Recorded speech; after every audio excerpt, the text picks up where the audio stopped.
Boa noite. Boa noite. Sejam todos bem-vindos à nossa casa. Estamos muito felizes.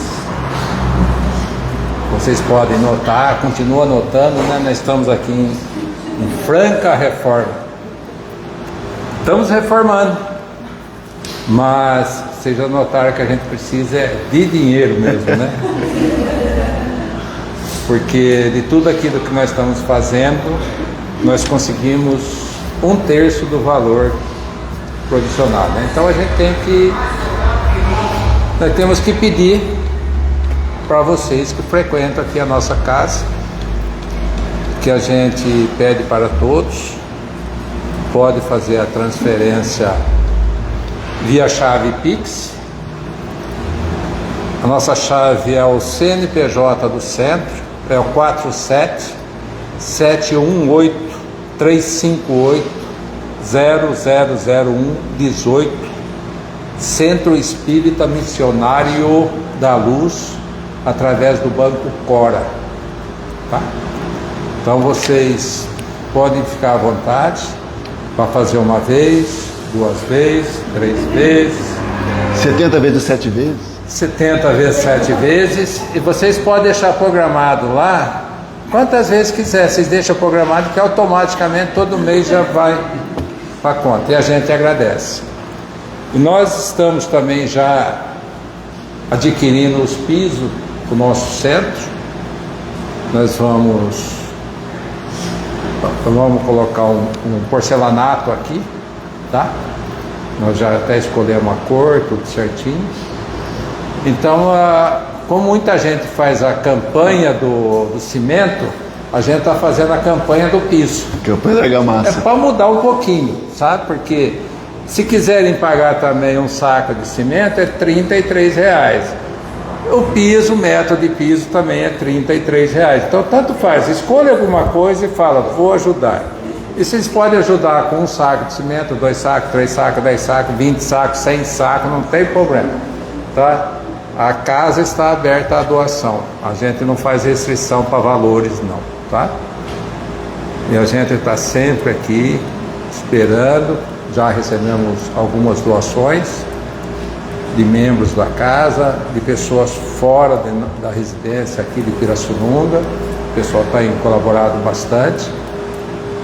Só que são várias pessoas com montante pouquinho que a gente faz um montante grandão que a gente acaba construindo e deixando um conforto para todos aqui.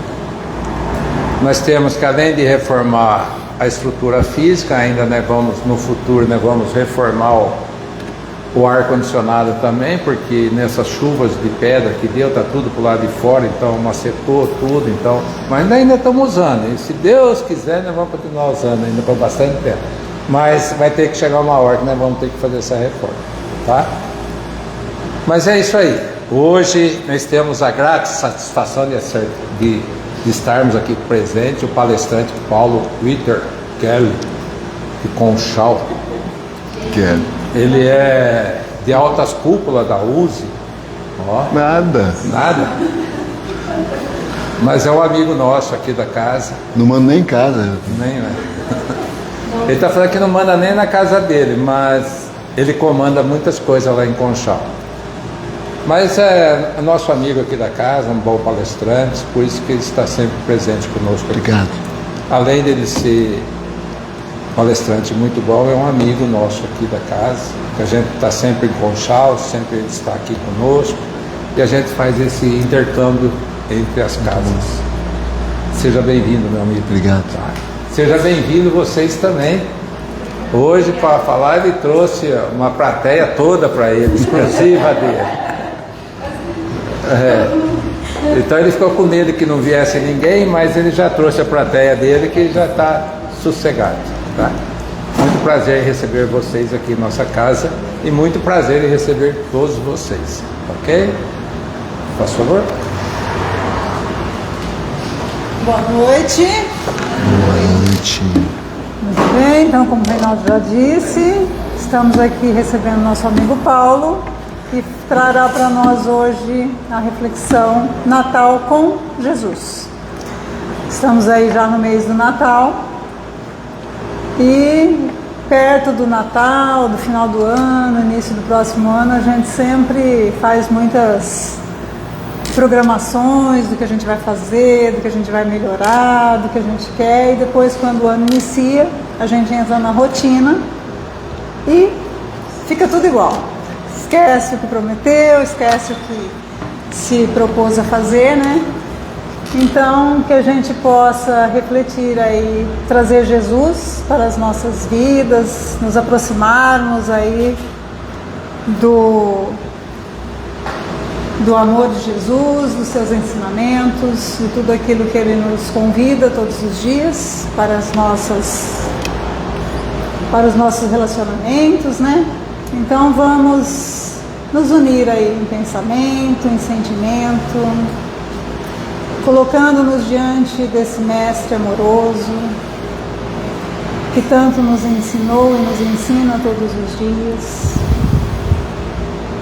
pedindo a Ele a proteção, a inspiração, para que as nossas caminhadas possam ser mais acertadas, para que a gente busque a cada dia nos aproximarmos aí dos seus exemplos, dos seus ensinamentos, buscando colocar em prática naquilo que a gente já sabe, já tem conhecimento, com as nossas famílias, né, nos relacionamentos dentro dos lares, nos nossos trabalhos, em todos os lugares por onde a gente convive, compartilha a jornada, que a gente possa buscar a cada dia nos aproximar desse Mestre amoroso que está sempre com as mãos estendidas para nós e que depende de nós, o movimento de ir em sua direção e buscá-lo para nossas vidas, para melhorar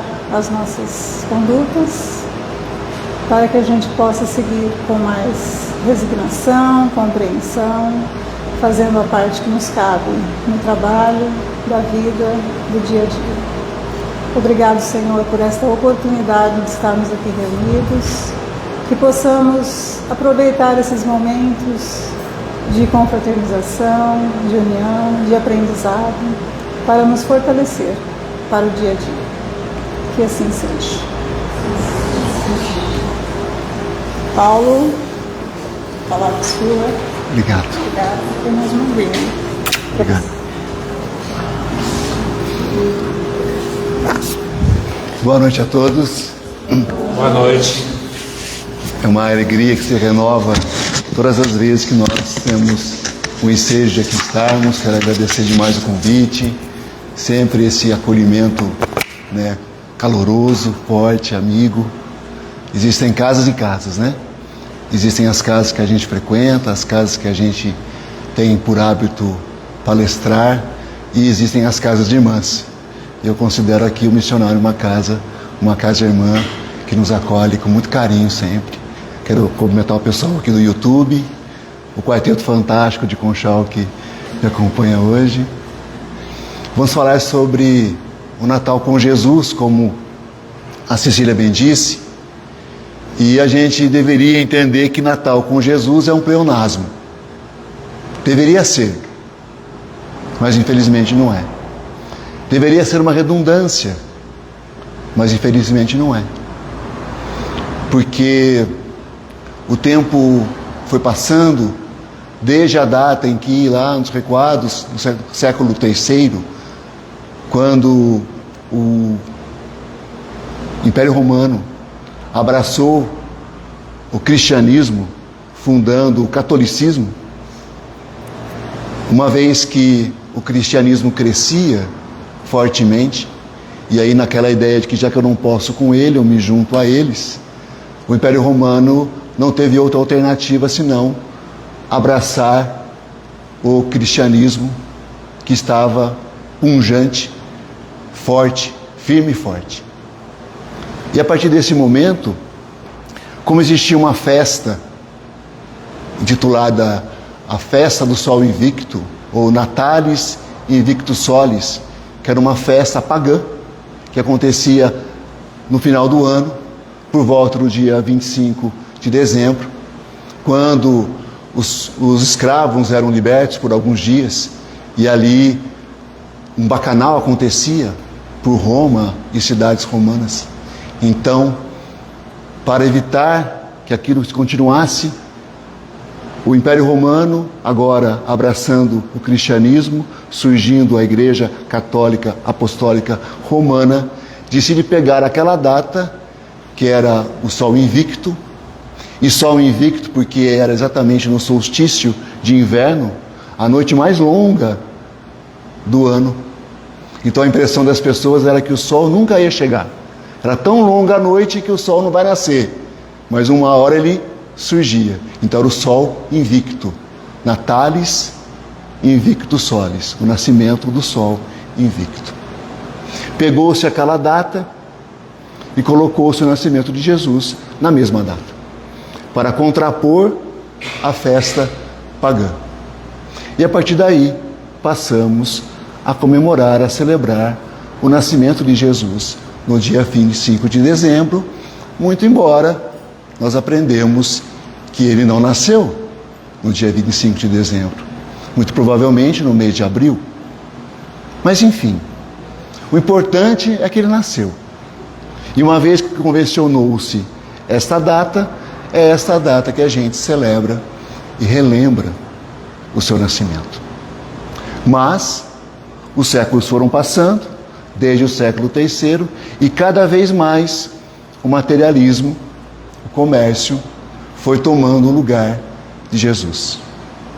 E infelizmente hoje nós observamos no comércio, tem muito mais Papai Noel do que Jesus. Papai Noel de todo tipo, de paraquedas, de helicóptero, de ponta-cabeça, mas Jesus está quase escondido. Então o Natal com Jesus deveria ser um pleonasmo, mas não é. E para falar de Jesus, nós gostaríamos de recuar bastante no tempo, compreendendo a sua magnitude, a sua grandeza, o tamanho desse Espírito. Outro dia, no nosso estudo lá do EGE, às terças-feiras, nós dizíamos que a compreensão que eu particularmente tinha desse Espírito, antes de conhecer a doutrina espírita, era muito menor do que aquela que hoje eu possuo. E eu acredito que com cada um de vocês também seja algo parecido. Quando nós comparamos a ideia geral desse Espírito com a ideia de um Espírito crístico, de um Espírito que, para além de perfeito, é crístico. Fez todo o seu progresso, como nos fala Kardec na questão 100 seguintes do Livro dos Espíritos, chegou à perfeição na primeira ordem e, para além da primeira ordem, continuou evoluindo e continua evoluindo até hoje. Espírito crístico, a ponto de, há mais de 4,5 bilhões de anos, recebeu a incumbência do Pai de formar um planeta, de ter um planeta sob a sua tutela. E como nos diz Emmanuel no livro A Caminho da Luz, pela pena do Chico Xavier, do nosso querido e amado Chico, Jesus recebe essa incumbência de Deus e, juntamente com uma pleiade de espíritos angélicos, ele vai então formar a Terra. E é linda a imagem que Emmanuel faz, porque ele diz que uma massa do Sol foi destacada e colocada para Jesus e os seus assessores espirituais para formar o planeta. Vejamos o que é isso. O tamanho, a grandeza de um espírito que recebe essa missão, essa incumbência. Daí nós aprendemos em O Livro dos Espíritos, numa das questões mais conhecidas, a 625, que Jesus é o nosso guia e modelo. Não teria como ser diferente, não é? E Jesus recebe então essa massa incandescente e o trabalho começa com o resfriamento daquele orbe, aquilo que viria a ser o orbe. A crosta solidifica-se, as primeiras expressões de vida aparecem a partir da ameba, e aí nós vamos ver todo um processo de acompanhamento, de tutela, gerenciamento, de gestão daquele orbe. As primeiras formas de vida, a flora, a fauna, até chegar o homem, até chegar a raça hominal. E Jesus, então, tutelando o nosso planeta.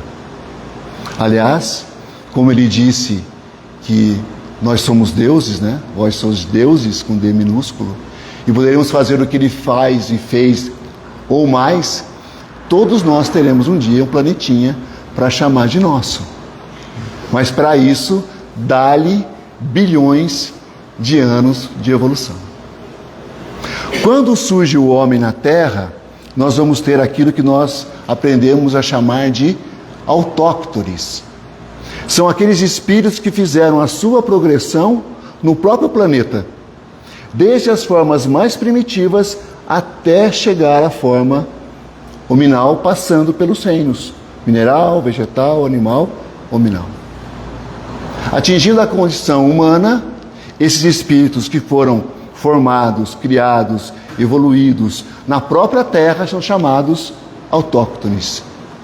Em algumas cidades são chamados os minhocas, ou seja, da própria Terra.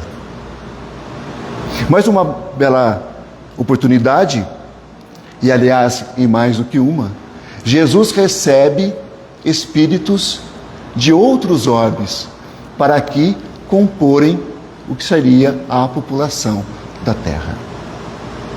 Por quê? Nós aprendemos que todo o universo e os seus bilhões, trilhões, zilhões de planetas tem vida. E Kardec nos fala de uma classificação dos mundos, dessa infinitude de mundos que temos no universo. Kardec nos oferece 5 tipos para classificarmos. Poderiam ser 10, 8, 12. Ele escolhe 5. Os primitivos, expiações de provas, os regeneradores, celestes, ditosos ou felizes, celestes ou divinos. E cada vez que o mundo está numa fase de mudança de patamar, passando de ano, ele entra na chamada fase de transição. Porque a partir da evolução dos espíritos que habitam determinado mundo, vamos fazendo uma progressão também dos mundos. E aí, quando a maioria dos espíritos daquele mundo atinge um grau, o mundo muda de patamar. Aí entramos então na fase de transição planetária, que é o que estamos vivendo hoje no nosso planeta. Então, em determinados momentos, voltando agora para a ideia do planeta Terra, Jesus recebeu espíritos vindo de outros orbes para aqui fazer uma enxertia, fazer uma mescla com aqueles espíritos que já estavam aqui, os autóctones, os minhocas, fazendo essa mistura, porque esses espíritos vinham de outros orbes, auxiliavam e muito no progresso, na evolução do nosso planeta, fazendo com que, com a informação que eles tinham, com o conhecimento que eles traziam, mais conhecimento do que moral, aqui promovessem um avanço enorme. Isso aconteceu algumas vezes. São as chamadas ondas migratórias.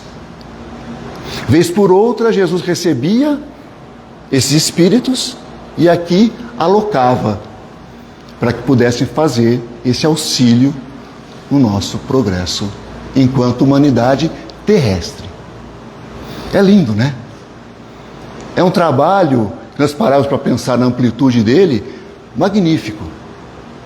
E é interessante porque para cada uma dessas ondas migratórias, ele fazia a seguinte promessa: sabedor de que eles vinham já de outros orbes e que lá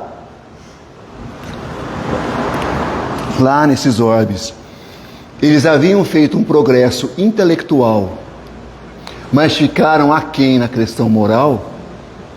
Quando eles recebem esses espíritos que lá estavam atravancando o progresso daquele orbe, por isso que foram remanejados para cá, ele diz o seguinte: não se preocupem, aonde vocês se colocarem e formarem civilizações, eu enviarei espíritos iluminados para auxiliarem vocês a fazer o trabalho e a progressão que tem que fazer. Em todos os cantos que vocês estiverem, eu colocarei espíritos iluminados que farão esse trabalho. E quando necessário for, eu mesmo vou para poder levar a mensagem. E mais, ele decide que vai formar aqui uma escola de espiritualidade.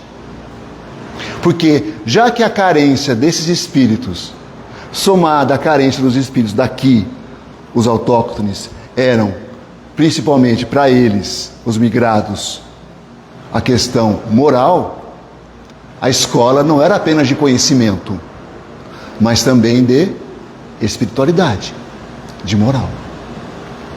E no programa curricular, vamos chamar assim, no programa pedagógico dessa escola de espiritualidade, haviam 3 grandes etapas. A primeira etapa, a ideia de Deus único, monoteísmo, Deus único.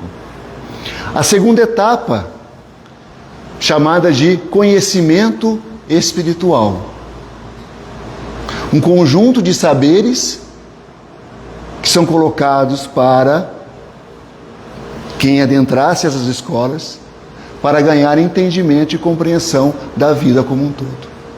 E por fim, a terceira etapa, o amor. Então, Deus único, conhecimento espiritual, amor até como consequência. Até aqui está complicado? Então, muito bem. Dessas ondas migratórias, talvez a mais significativa que nós conhecemos é a que Emmanuel registra também no livro A Caminho da Luz, quando nos fala de uma migração de 4 grandes civilizações. Uma só migração que formaram aqui na Terra 4 grandes civilizações. Os hindus, os hebreus, os egípcios, os hebreus e os árias. Hindus, egípcios, hebreus e os árias. E nós poderíamos dizer que essas 4 grandes civilizações formaram 4 grandes escolas de espiritualidade. Porque quando nós olhamos na história da humanidade terrestre a questão da religião se oferecendo, é exatamente lá na Índia, por volta de 5.800 anos antes de Jesus, que nós vamos identificar os Vedas. Os Vedas que fizeram um trabalho impressionante, religioso, em tradição oral, e se alocaram lá na Índia, os hindus. E é uma coisa interessante, porque como que se dava essa escola? Não era todo mundo que poderia adentrar essa escola de espiritualidade. Eles escolhiam aqueles espíritos que já tinham um mínimo de condição intelectual para assimilar aquele conteúdo. Então era mais ou menos assim: para a grande população, para a grande maioria, um ensino básico, geral. Mas para um grupo seleto, para quem tinha capacidade intelectual, era oferecido um ensino diferenciado, denominado a doutrina secreta. Isso quem nos conta, entre outros, é Leon Denis, no livro Depois da Morte. Ali, Leon Denis nos apresenta esse conceito de doutrina secreta, que não era oferecida para todo mundo, o povo não tinha acesso, apenas um grupo de iniciados.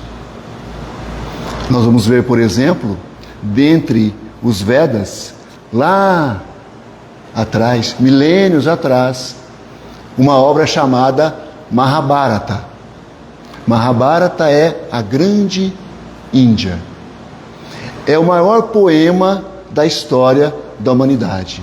52 mil versos. Mahabharata. Conta a história da Grande Índia.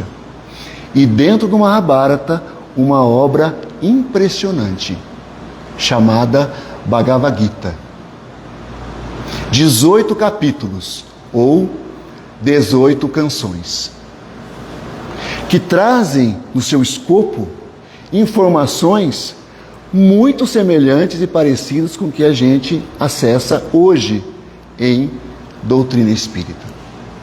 Mas era a doutrina secreta então. Dentro do Bhagavad Gita, nós vamos ter... O telefone tocando agora é bom, né?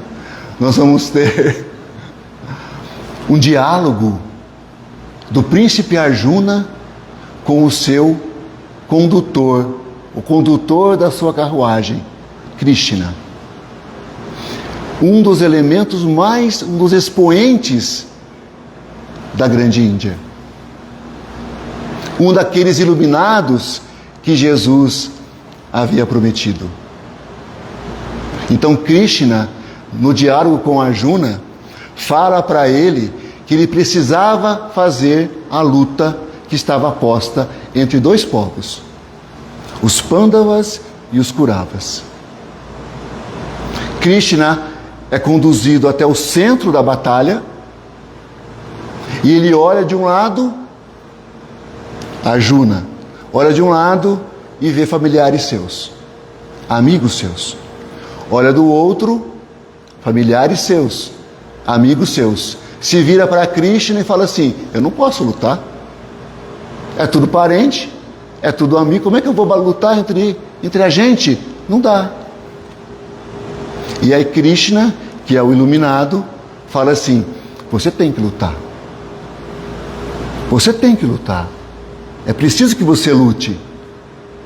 E a gente pensa assim: mas alguma coisa está errada, né? Se o cara é iluminado, está tendo uma guerra, ele fala para lutar, não era para ensinar paz? É que tem um detalhe: aquela guerra, aquela luta é simbólica. E é a luta do ego contra o self, da luz contra a sombra. É uma guerra interna, não é externa. E é um ponto interessante porque naquele conceito que falamos há pouco entre o que o povo aprendia de uma forma mais simples e o que se aprendia dentro da doutrina secreta, para o povo, para o povão, práticas exteriores, olhar para fora, politeísmo. Para os iniciados, monoteísmo e o olhar para dentro, além daquele grupo de conhecimentos espirituais que falamos. Então vejamos, para esses iniciados já se apresentava o tópico 1, Deus único, um conjunto de conhecimentos chamados de conhecimentos espirituais, que para os hindus denominado Sanatana Dharma. Sanatana Dharma. E, como consequência, o amor. O que tinha nesse pacote chamado Sanatana Dharma? mediunidade, reencarnação, lei de causa e efeito, livre arbítrio, pluralidade dos mundos habitados, evolução, felicidade lá no fim do caminho. Conhecem isso?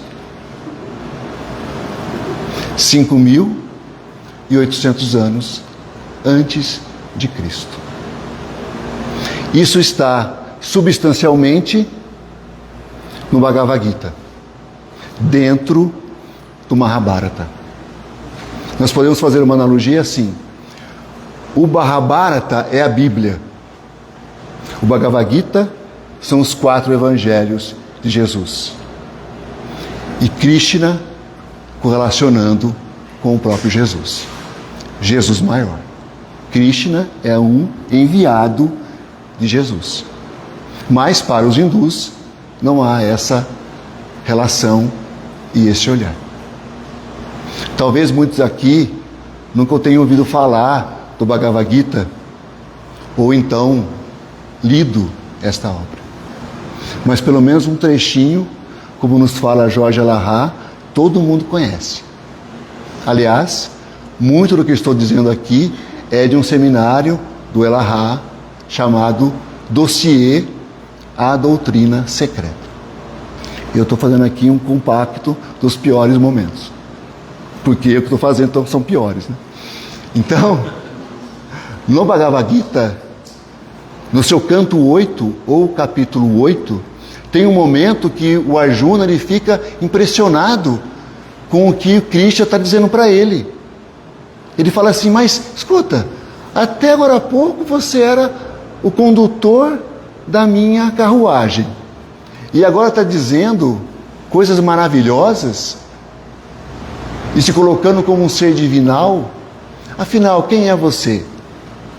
E aí ele responde dizendo: eu sou a luz das estrelas, eu sou a cor do luar, o início, o fim e o meio. Conhece, né? Toca Raul. Toca Raul. Qual é o nome da música? Gita. Como é que escreve?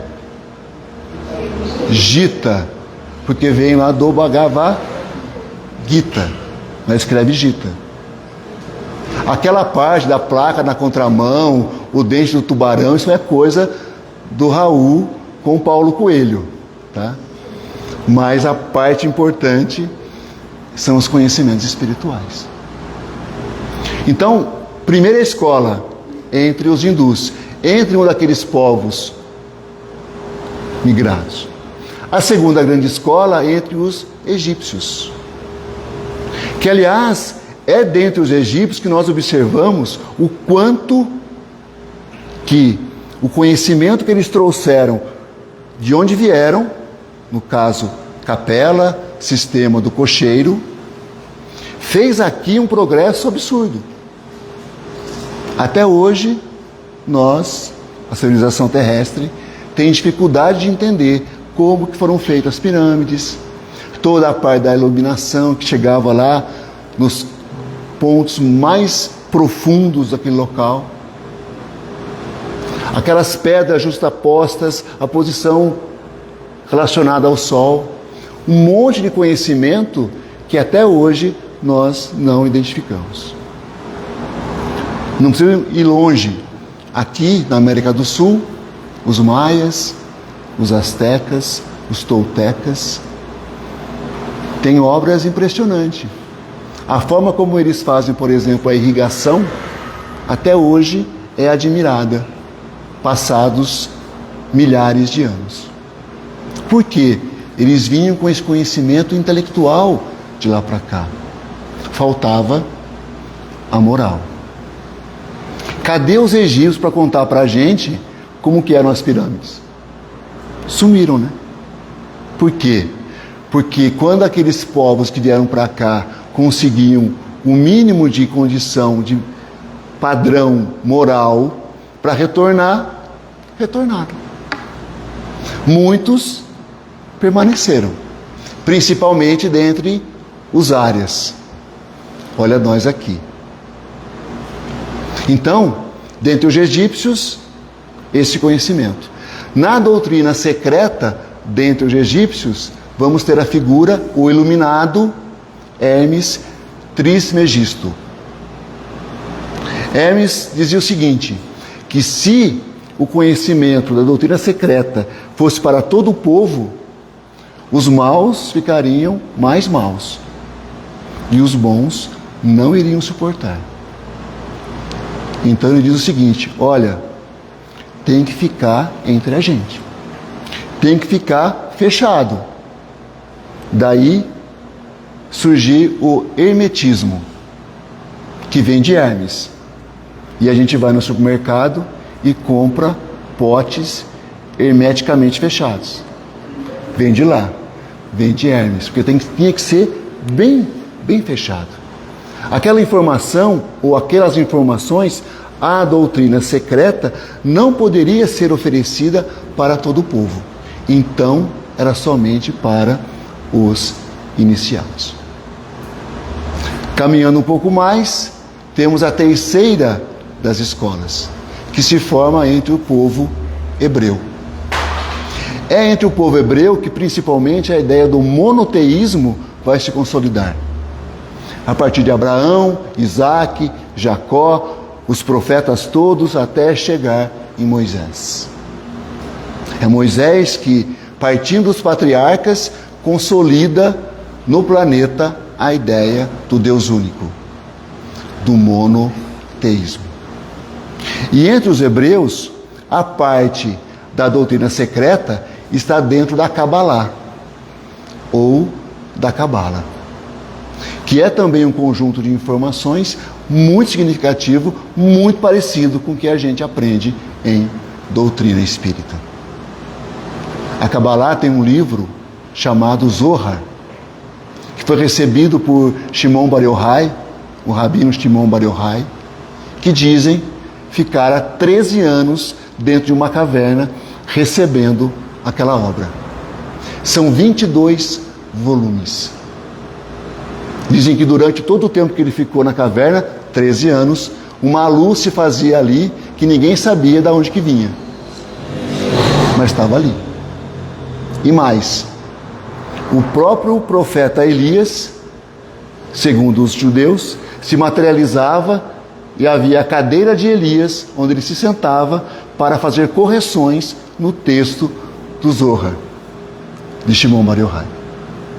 E a Cabala tem umas coisas impressionantes de compreensão e de visão de mundo. Dentre os hebreus, essas figuras de iniciados também. Vamos então para a quarta escola, entre os árias, que povoaram a região da Europa.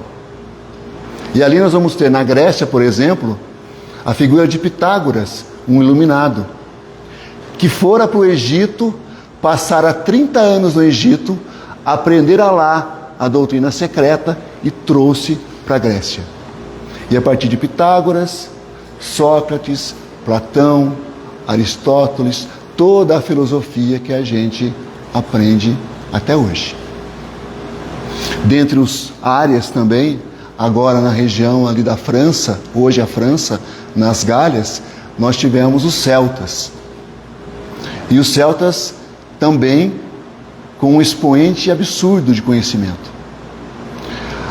Dentre eles, a ideia da imortalidade da alma era tão grande, era tão forte, que eles iam para uma batalha, por exemplo, contra os romanos, os ingleses, e iam de peito aberto. Enquanto o povo ia de capacete, aquela roupa pesada, malha de ferro, escudo, eles iam de peito aberto. Porque pensavam assim, não, se morrer, é só uma veste, é só um corpo, a gente segue vivendo, não tem problema. E isso para os oponentes era um desafio, porque, meu Deus, os caras são muito destemidos, não tem medo da morte. Era tão grande essa confiança na imortalidade da alma, que nos diz Leon Denis, que que eles emprestavam dinheiro um para os outros para receber na outra encarnação. Boa essa, né, Nilo? Eu achei fantástico isso. Então recebeu também já. Mas aí eu fico pensando assim, se sou eu falo assim, mas tem um esquecimento do passado. Percebem? Isso é um olhar para a vida que hoje nós temos dificuldade de ter. Dentre os celtas, havia uma classe de sacerdotal chamada os druidas. E dentre os druidas, destaque para o nosso Allan Kardec, que enquanto o professor Rivail, Hipólito Leon Denis Rivail, recebe a informação do espírito Zéfiro, que também fora druida, também um sacerdote druida, e dissera que Rivail havia sido em uma encarnação anterior, em uma das encarnações anteriores, Allan Kardec. E aí o professor, para não misturar a sua obra pedagógica com a obra do Espiritismo, adota então o codinome Allan Kardec. Então, para a gente resumir, dentre todas as ondas migratórias, uma onda se destaca. Essa que nos traz os hebreus, os egípcios, os hindus e os árias. Para o povão, um ensinamento simples. Para um grupo de iniciados em cada uma dessas civilizações, a doutrina secreta transmitida por espíritos enviados pelo Cristo, chamados iluminados. Tudo bem até aqui? Muito bom. Chega um momento em que Jesus fala assim: está na hora dessa informação que está reclusa para pequenos grupos se tornar universal. Tem que estar ao alcance de todo mundo. Chega de privilégio. Chega de ficar grupinho fechado de iniciados. Não, para todo mundo. Então, ele começa por Moisés. Moisés nos traz a primeira grande revelação, não é? Que aprendemos em Espiritismo. Porque as três grandes revelações que nós aprendemos em Espiritismo são exatamente as três etapas daquele projeto pedagógico do Cristo. Deus, conhecimento espiritual, Sanatana Dharma e amor. Começando por Moisés, então, lá entre os hebreus, implanta-se a ideia do Deus único. É a primeira parte das revelações agora, não mais secretas.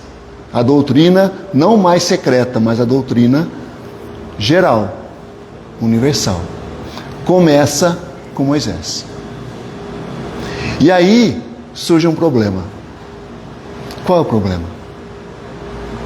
A segunda parte do projeto, qual era?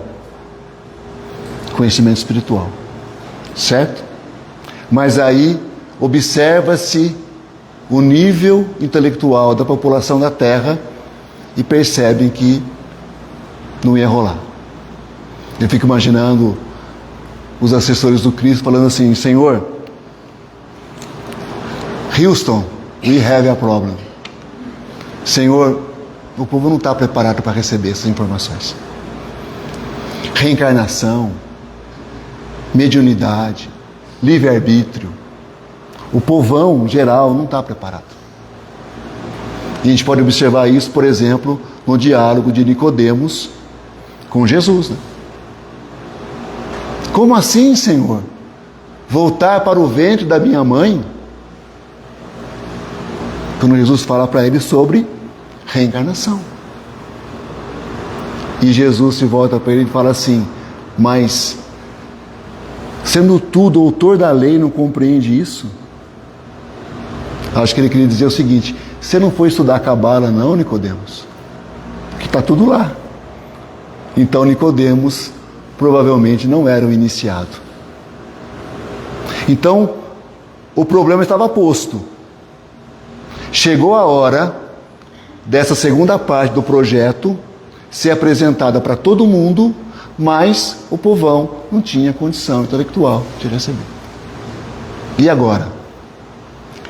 Agora o Cristo fala assim: deixa comigo, deixa que eu encarno e vou levar não a segunda parte, mas a terceira parte, o amor.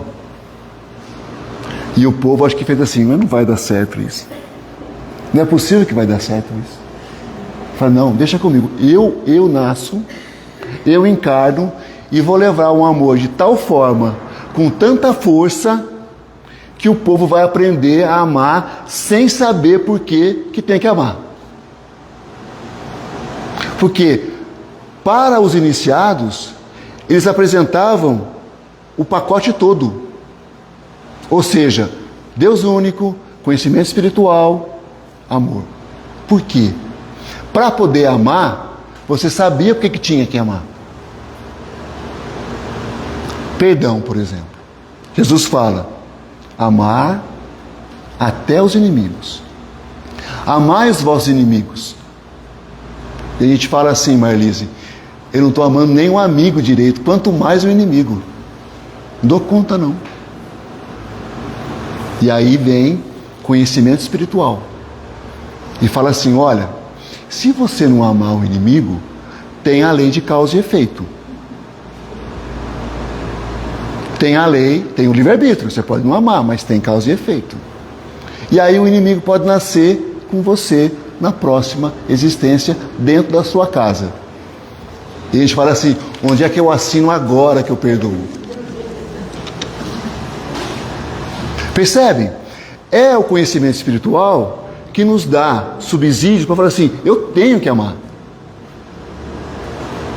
Numa das bem-aventuranças, disse o Cristo: bem-aventurados os aflitos. Sem falar por que sofrer faz parte do processo evolutivo, percebe?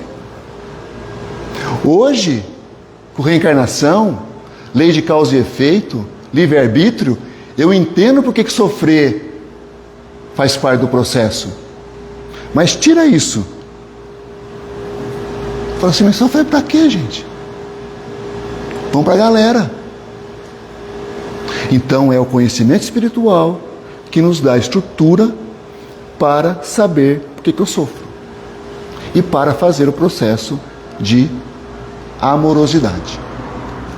E o Cristo vem, nasce entre nós, divide a história da humanidade em antes dele, depois dele, nasce de forma simples, humilde, e vive o exemplo do amor de tal forma que ele encharca todas as pessoas que tiveram contato direto ou indireto com ele, de tanto amor que as pessoas passam a morrer em seu nome.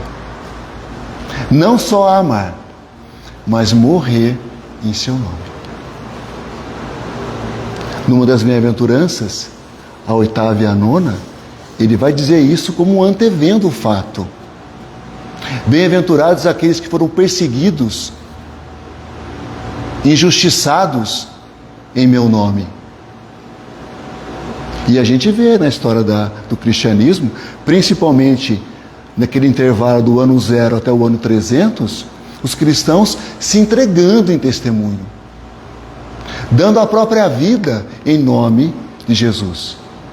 Em nome deste amor, tamanha foi a força do amor que ele ofereceu para todos nós. E nos encharcou de amor que até hoje reverbera em nossos corações. A gente vê, por exemplo, no livro Há 2000 anos, Lívia se entregando aos leões em nome de Jesus. Joana de Ângeles, hoje a benfeitora do Divaldo, enquanto Joana de Cusa na época do Cristo, também fez o mesmo movimento. Ano 68, circo romano, ela amarrada a uma tora, com lenha aos pés, o filho numa outra tora próxima. Vem o soldado romano com uma tocha para atear fogo e fala: abjura, estarás livre. E o filho fala para ela: abjura, mãe, não vê que perdemos? Abjura, ou seja, negue o Cristo. E ela, firme.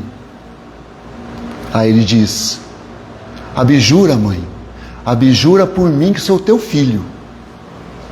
Aí pegou, né? Quando o filho pede. Mas ela se lembrou então da conversa que tivera com Jesus na casa de Simão Pedro, quando ele disse a ela: vá, filha, vai, filha, ser fiel. Então ela se vira para o filho e diz: cala-te, meu filho, porque é necessário sermos fiéis a Deus. Jesus entregou tanto amor que durante 300 anos as pessoas se entregavam em holocausto em nome dele. E isso se perpetua de formas diferentes. E aí em João 14, ele vai dizer: se me amais, guardai os meus mandamentos, e eu vos enviarei outro Consolador, que vos ensinará todas as coisas, que lembrarão o que haveis esquecido, e o que não podeis suportar agora. O que é que não se podia suportar há 2000 anos? Naqueles 3 passos pedagógicos. Conhecimento espiritual. Então ele promete o Consolador, e o Consolador vem, a doutrina espírita, nos apresentar exatamente o Sanatana Dharma. Reencarnação, lei de causa e efeito, mediunidade, livre-arbítrio, evolução, felicidade como consequência e a necessidade de amar. Percebamos, Jesus inverteu a ordem do processo. Ele trouxe a segunda parte, aliás, a terceira parte, em segundo lugar, confiando na sua capacidade de oferecer amor. Quando nós vamos lá na Kabbalah, naquele livro que eu citei, o Zohar diz o seguinte, que a Kabbalah ia ser esquecida ao longo dos séculos. Está no livro, bem no comecinho, primeiro volume. A Kabbalah seria esquecida ao longo dos séculos, mas por volta de 1840 ela ressurgiria. Errou por pouco, né? Livro dos Espíritos, 1857. Mas os movimentos das mesas girantes começam lá em Hydesville, nos Estados Unidos, em 1848. Então é a mesma década. A mesma década citada lá atrás na Kabbalah. Jesus então veio, nasceu, dividiu a história em 2 partes e nos impregnou de tamanho amor que até hoje nós precisamos refletir qual é a importância desse Espírito. Para muito além daquilo que nós convencionamos chamar do Cristo. A amplitude dos seus ensinos deveria nos mover de tal forma que nós não mais economizássemos amor. Porque a gente é meio doido, né? A gente parece que vai distribuir amor e como se fosse um estoque. Se eu der muito, eu fico sem. Então eu economizando. Joana de Ângeles fala uma coisa linda. Ela fala que o amor é tal qual uma vela, que acende centenas de outras velas, sem se apagar. Então, nós não precisamos economizar amor. E se o Natal é com Jesus, e se Jesus é o aniversariante, Papai Noel não fique de bicão na festa. A pergunta que nós temos é para nós mesmos: qual é o presente que eu dou para o Cristo? O que eu vou oferecer para Jesus no seu aniversário?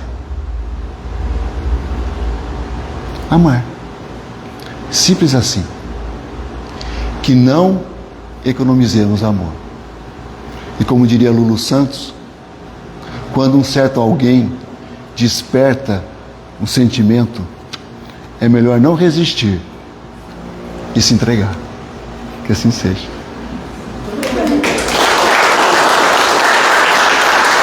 Obrigado.